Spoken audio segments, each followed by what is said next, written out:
Dan saya kira tadi teman-teman dari Forum Umat Islam Bersatu Sulawesi Selatan sudah komit. Itu yang kita jaga bersama.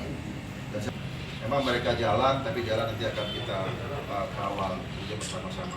Dan tentunya saya juga nanti bersama-sama dengan Pak Kasdam, saya itu akan melakukan pengamanan akan ini yang memang diniatkan untuk menyampaikan aspirasi. Jadi memang hak setiap individu dan dilindungi oleh undang-undang, ini dijaga itu. Dan mereka juga tidak akan melakukan tindakan-tindakan anarkis. Dan kalau ada pun itu nanti kita jaga kebersamaan ini. Dan sekali lagi sampaikan tidak ada rasa ini menyangkut tadi mereka beliau menyampaikan tidak ada menyangkut kesalahan. Tapi kewajiban kita juga harus saling menjaga keamanan.